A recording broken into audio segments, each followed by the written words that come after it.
ರಾಜ್ಯದ ಅಧ್ಯಕ್ಷರು ಕುಮಾರಸ್ವಾಮಿ ಅವರು ಸವಿಸ್ತಾರವಾಗಿ ಎಲ್ಲವನ್ನ ತಿಳಿಸಿದ್ದಾರೆ. ವಾಲ್ಮೀಕಿ ಹಗರಣ, ಮೂಢ ಹಗರಣ ಇದು ಕ್ಷಮಿಸಕ್ಕಾಗದೇ ಇರುವಂತಹ ಅಕ್ಷಮ್ಯ ಅಪರಾಧ. ಬಹುಶಃ ರಾಜ್ಯದ ಜನತೆಗೆ ಎಲ್ಲವೂ ಗೊತ್ತಿರೋದ್ರಿಂದ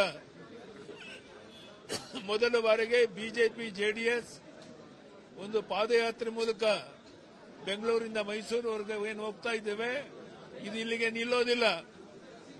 ನಾನು ರಾಜ್ಯದ ಜನತೆಯಲ್ಲಿ ವಿನಂತಿ ಮಾಡ್ತೇನೆ, ಇಂಥ ಭ್ರಷ್ಟ ಸರ್ಕಾರವನ್ನು ಕಿತ್ತೊಗಿಬೇಕಾಗಿದೆ. ಅದಕ್ಕಾಗಿ ನೀವೆಲ್ಲ ಸಹಕರಿಸಿ, ಹೋರಾಟದಲ್ಲಿ ಭಾಗವಹಿಸಿ, ಈ ಭ್ರಷ್ಟ ಸರ್ಕಾರವನ್ನು ಕಿತ್ತಾಕುವಂತ ಕೆಲಸದಲ್ಲಿ ನೀವೆಲ್ಲ ಸಹಕರಿಸಬೇಕು ಅಂತೇಳಿ ಕೈ ಜೋಡಿಸಿ ಪ್ರಾರ್ಥನೆ ಮಾಡ್ತೇನೆ.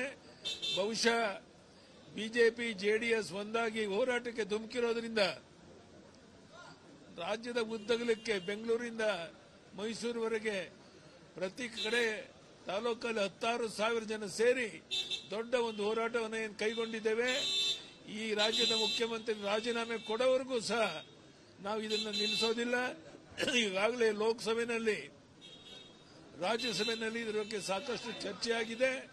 ಆದ್ರಿಂದ ಮುಖ್ಯಮಂತ್ರಿಗಳಿಗೆ ಏನಾದ್ರು ಕಿಂಚಿತ್ ಗೌರವ ಇದ್ರೆ ನೀವು ಮಾಡಿರುವಂತಹ ಅಕ್ಷಮ್ಯ ಅಪರಾಧವನ್ನು ಒಪ್ಪಿಕೊಂಡು ರಾಜೀನಾಮೆ ಕೊಡಬೇಕು ಅಂತೇಳಿ ಈ ಸಂದರ್ಭದಲ್ಲಿ ನಾನು ಒತ್ತಾಯ ಮಾಡ್ತಾ ಇದ್ದೇನೆ.